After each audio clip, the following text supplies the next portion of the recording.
La carta a Colosenses me atrapa, La disfruto renglón a renglón. Me embeleza su cristología, me fascinan sus indicaciones éticas. Pero antes de adentrarnos en sus letras, quise que nos asomáramos a su trasfondo. Vimos algunas historias de las ciudades y los personajes que se entrelazan detrás de esa carta. Pero hay un aspecto más al que quisiera voltear antes de ir al texto, porque creo que puede ayudarnos mucho. Pablo estaba en Roma. Estaba hacia el final de su vida y él lo sabía.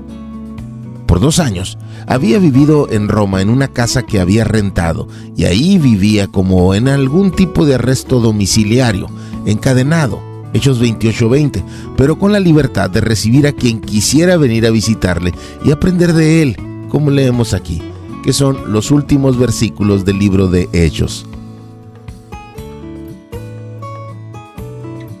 Pero cuando se acercaba el día de presentarse ante el César, a defenderse de lo que se le acusaba, todo cambió.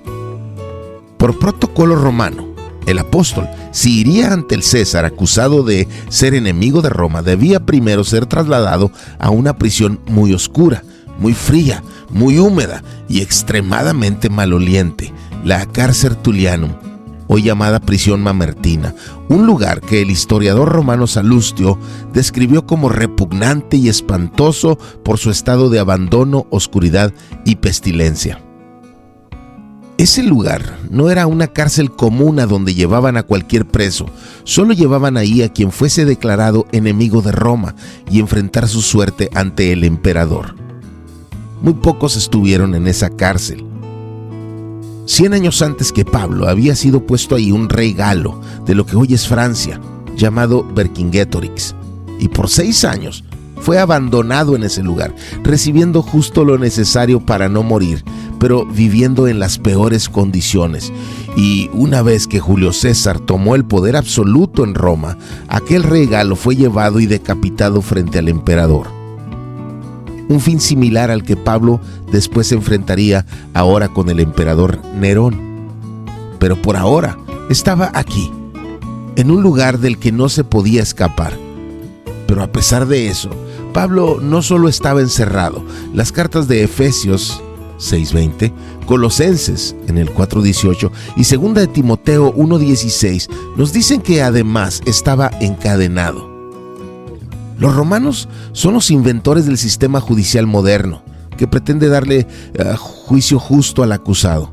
Todas las escuelas de leyes de todo el mundo enseñan sobre derecho romano, pero los que estaban en esta cárcel no tenían derechos. Era el Guantánamo de su época. Podían sufrir maltratos y agresiones sin reprimenda. De eso testifica 2 de Timoteo 2:14 y 15. Alejandro, el calderero, en el original se refiere a quien trabaja el bronce y el cobre, y dice Pablo, me hizo mucho daño. Probablemente el grillete en su tobillo fue hecho para lastimar la piel del apóstol, y luego Pablo dice, el Señor le retribuirá conforme a sus hechos. Y luego advierte a Timoteo, a quien pidió que viniera a verlo, y le dijo, tú también cuídate de él, pues se opone vigorosamente a nuestra enseñanza. Esta prisión era horrible. Por eso los demás huyeron, incluso Tito, ese a quien Pablo amaba y llamaba verdadero hijo en la fe. Solo Lucas decidió quedarse. Y podemos sentarnos a juzgarlos como si fuésemos moralmente superiores, pero sería difícil demostrar lo que hubiéramos hecho en ese caso, porque es muy fácil hablar. Pedro le dijo a Cristo, aunque todos te abandonen, yo nunca te negaré, y ya sabemos cómo terminó eso. Acá también casi todos se fueron. Con Cristo solo quedó Juan, con Pablo solo quedó Lucas. Ya no hay visitas, pláticas, risas, estudios, recuerdos.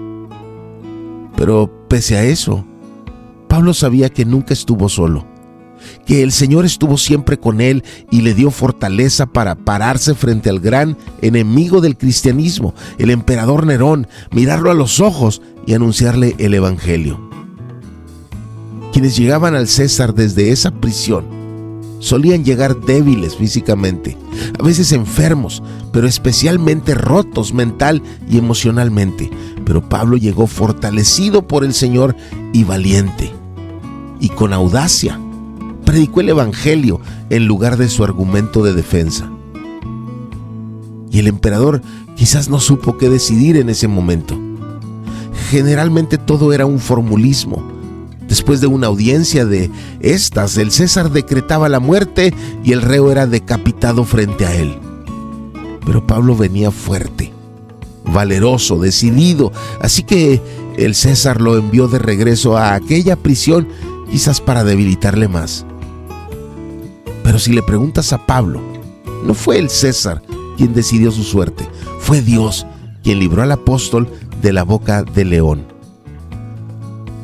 Y Pablo regresa al encierro. Pero esta imagen no hace mucha justicia al lugar.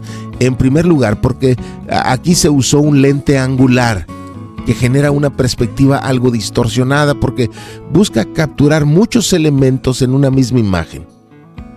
Ambas fotos aquí fueron tomadas desde el mismo lugar, pero el lente angular captura más elementos y crea la ilusión de que hay más espacio, más distancia entre ellos. Así que cuando vemos esta imagen, no necesariamente es un lugar tan amplio como se aprecia.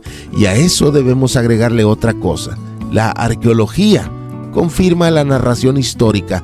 Ahí había una pared y una puerta para el acceso único de la guardia que lo llevaría ante el emperador o lo sacaría en caso de haber muerto primero.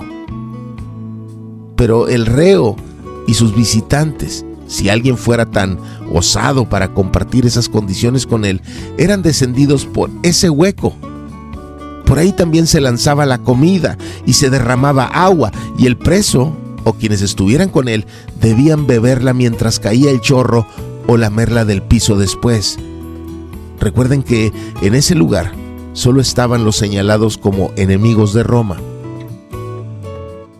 Por ese hueco descendían las personas, la comida, el agua, y brindaba también la única luz que llegaba al lugar, que era más lúgubre de lo que se aprecia, porque esta imagen se tomó cuando ya tiene derrumbado un sector del techo al lado de ese hueco.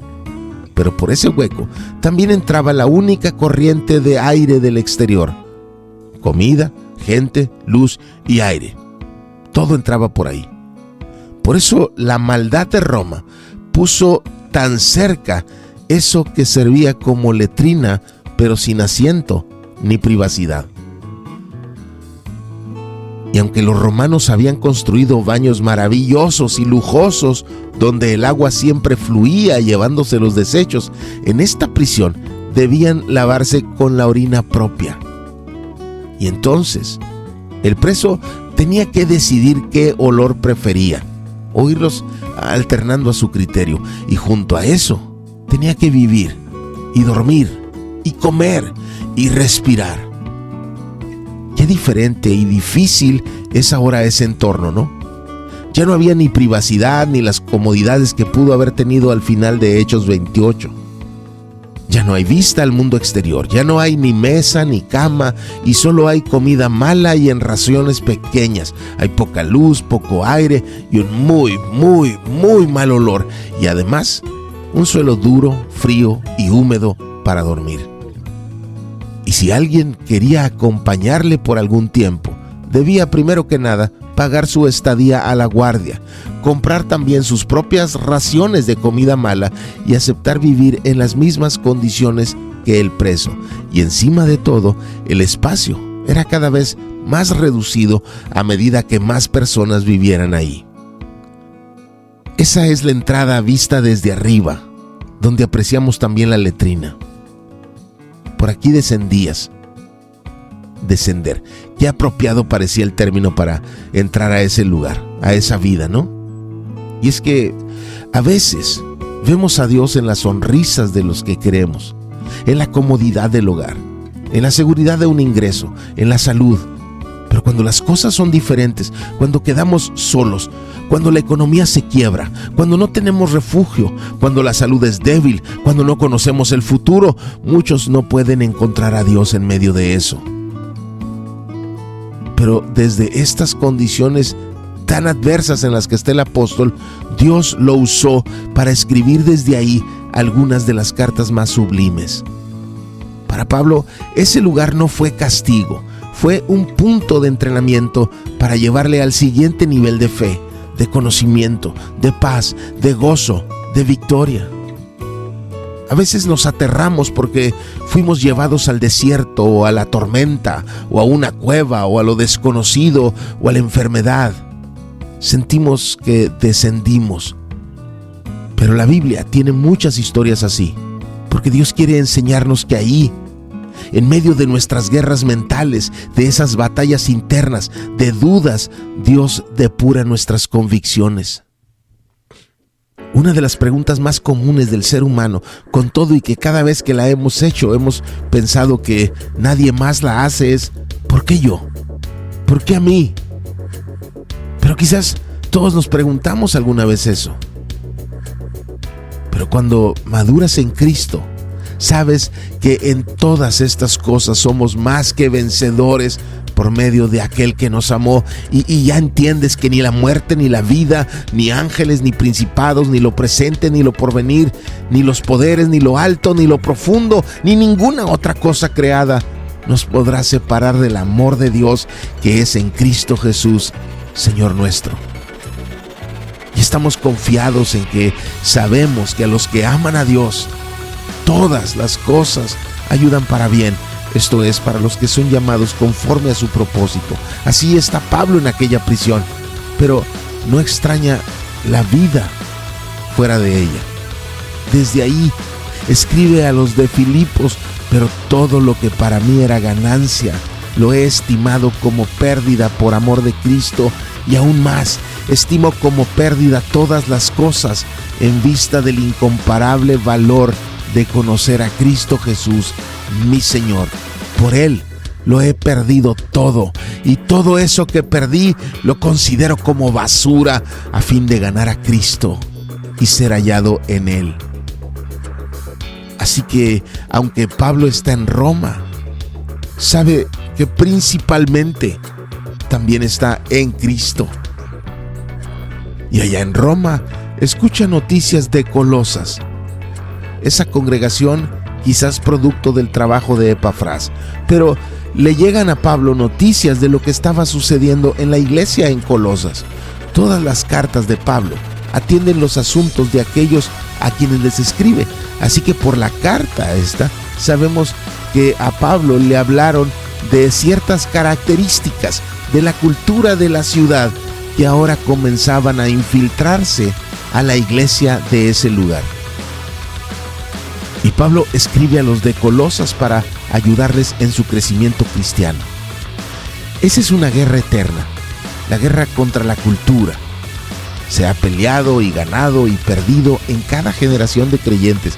Se ha estudiado desde púlpitos, seminarios y colegios cristianos, y la iglesia en su mayoría aún no define si está llamada a vivir fuera de la cultura, dentro de la cultura, contra la cultura o con un pie en la cultura. Hace muchos años, en una universidad del sur de California, en una clase de maestría en teología, el profesor nos recomendó la lectura de un libro de Richard Niebuhr, Cristo y Cultura. Tras leerlo, no podía sino preguntarte si Cristo y la cultura son enemigos, o si la cultura ha definido lo que creemos de Cristo, o si debemos buscar entender tanto al Cristo que predicamos como a la cultura a la que le predicamos, o si estamos llamados a cambiar la cultura en nombre de Cristo y otras dudas así. Y aunque hoy quiero explicarles cómo era la cultura en la hoy extinta ciudad de Colosas, es porque esa cultura secular que estaba lográndose colar al interior de esa iglesia, esa cultura se parece en muchos sentidos a la nuestra. Pero aunque Pablo atiende esos asuntos, lo hace en un documento donde por sobre todo se establece a Cristo como supremo. Así que para Pablo, Cristo y la cultura no van nunca en el mismo cajón. Ni siquiera el apóstol o la iglesia comparten un espacio en ese cajón. Solo Cristo Y si estamos ahí con Él, es porque estamos en Él, pero no por nosotros mismos. Cristo es el asunto central de Colosenses y así lo leeremos. Pero hoy voltearemos a la cultura de Colosas porque, como ellos, frecuentemente somos invadidos por la cultura de nuestra era y debemos estar atentos a las enseñanzas bíblicas para depurarnos constantemente. Y lo asombroso para mí de la cultura de Colosas es lo parecido que es a la nuestra. Por eso enlisté 10 características de esa era, de esa zona, que podemos ver también en nuestra era. Hoy veremos solo la mitad de esa lista. Pero comencemos. La ciudad de Colosas tenía una gran fascinación por las historias mitológicas con personajes mágicos. Tan así que hasta hoy uno de los festejos más importantes de la Iglesia Ortodoxa, importado desde Frigia, es el culto al Arcángel Miguel, que supuestamente se apareció pocos años después de la muerte de Pablo. Esas historias mitológicas eran muy características de esa ciudad. El sensacionalismo atraía la atención, como sucede también en nuestra era. Dentro y fuera de la iglesia, si hace ruido, si es sobrenatural, si es espectacular, nos sentimos atraídos. Los creyentes de ahora buscamos más un lugar con humo, con ruido, con explosiones, con música, con milagros, que uno donde escudriñemos la palabra para conocer y deleitarnos en Cristo. Por eso Pablo escribió pasajes como este, donde nos ayuda a entender que no hay nada más sensacional que Cristo y que lo que Cristo hace es espectacular. Sus conquistas, su victoria, arrebatar el acta contra nosotros y colgarla en esa cruz, despojar a sus enemigos y hacer de ellos un espectáculo. Oh, sí, lo que Cristo hace es espectacular. Pero vamos y buscamos otros sensacionalismos cuando no hemos entendido quién es el Señor. Pero los colosenses también vivían recordando las glorias del ayer, lo que alguna vez fueron, ese gran reino de Frigia. Y por eso las tradiciones eran tenidas en muy alta estima. Estaban orgullosos de sus recuerdos, de sus tradiciones, y abandonarlas les costaba trabajo. Y una de las cosas más difíciles de quitar de una iglesia son las tradiciones. Tienen un arraigo emocional que nos hace difícil removerlas. Recuerdo a un amigo que un árbol enorme en su propiedad estaba destruyendo su casa. Había roto la banqueta, había quebrado la cimentación y el piso, y una pared de su casa ya estaba con grietas largas de más de 10 centímetros de ancho. Sus hijos peligraban, su economía peligraba, pero se rehusaba a quitar ese árbol porque décadas antes lo había plantado y cuidado su papá, que ya había fallecido hacía mucho. Ese apego a la nostalgia, al recuerdo, a la historia, puede poner en riesgo el presente y el futuro. Pero qué difícil es deshacernos de él. Por eso Pablo nos exhorta a cuidar que nadie nos haga cautivos por medio de su filosofía y sus sutilezas vanas, que son según la tradición de los hombres, conforme a los principios elementales del mundo y no según Cristo. Y había una tercera característica muy importante de la gente de Frigia, y era su fascinación por el conocimiento. Frigia, sin decirlo y por supuesto sin mucho menos admitirlo, era como la Atenas griega, pero en esteroides. Así que Colosas, como los griegos, no solo amaban su historia, también apetecían saber lo que nadie más supiera, conocer lo que otros no conocieran, ser de ese grupo reducido de personas con un conocimiento más profundo que el resto. Por eso Pablo, cuando ora por esa iglesia, ora para que ellos crezcan en el conocimiento de Cristo, en quien están escondidos todos los tesoros de la sabiduría y del conocimiento. ¿Quieren conocimiento inigualable? ¿Conocimiento reservado, escondido para unos cuantos? Conozcan a Cristo. Pero a la iglesia de Colosas, como a la de nuestra era, también se había infiltrado un cristianismo falso. personas que se creían jueces de la iglesia porque se entendían superiores. Colosenses dice que los juzgaban en qué dejar de comer, en qué dejar de beber, qué no hacer en un Shabbat y otras fiestas, y cómo vivir protocolos. Y luego nos dice que esos nos conducen al deleite de la autohumillación, a seguir visiones, a adorar ángeles y a llenarnos de vanidad. Y esa frase que dice de ellos es muy importante. Se creen jueces, pero no están conectados con el que sí es la cabeza de la iglesia. Adoran ángeles, pero se sueltan de Cristo. Tienen visiones, pero no tienen a Cristo. Hablan bonito. Hoy traen sus Biblias, predican, manotean, pero son apariencia. Apariencia sin sustancia. Dicen que hacen y fingen, pero no son. Y en Colosas también tenían un problema de sincretismo. Eran una mezcla de varias religiones, un poco de esto y otro poco de aquello. En Colosas cabía al mismo tiempo el gnosticismo, el judaísmo, el zoroastrismo, el humanismo, el cristianismo, y lo juntaban todo en una mezcla. Y al interior de la iglesia comenzaba a colarse ese sentido. Hoy ya son muchas voces que enseñan a la iglesia una amalgamación de Rama, de Vishnu, Zoroastro, Buda, Confucio, Moisés, Mahoma, Jesús, con toques de humanismo, de política de género, de equidad social, de marxismo y capitalismo, etc. Todo servido en un mismo plato. Por eso Pablo nos recuerda que tras ser librados del dominio de las tinieblas, fuimos trasladados al reino de Cristo. Cristo es el Rey en la iglesia, nadie más. Y es solo en nuestro Rey en quien tenemos el perdón de los pecados. Y es nuestro Rey quien es la imagen del Dios invisible. Fue en nuestro Rey que fueron creadas todas las cosas, las de los cielos, las de la tierra, las que vemos, las que no podemos ver, todo. Y Él es quien pone y quita gobernantes, y todos operan para Él, lo quieran o no, incluso Nerón, que odia a Cristo. Pero eso no lo hace menos lacayo del Señor. Todo ha sido creado por medio de Cristo y para Cristo. Y Él es antes de todas las cosas. Y en Él todas las cosas permanecen.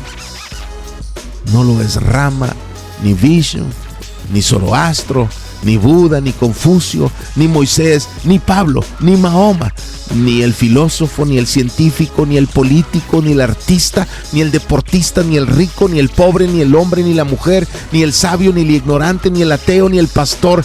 Cristo, solo Cristo. Él es la cabeza de la iglesia. Cristo, Él es quien en todo tiene la preeminencia. Por eso Pablo nos llama a Cristo, a vivir en Él, a crecer en Él, en Cristo. No hay mejor lugar que en Él.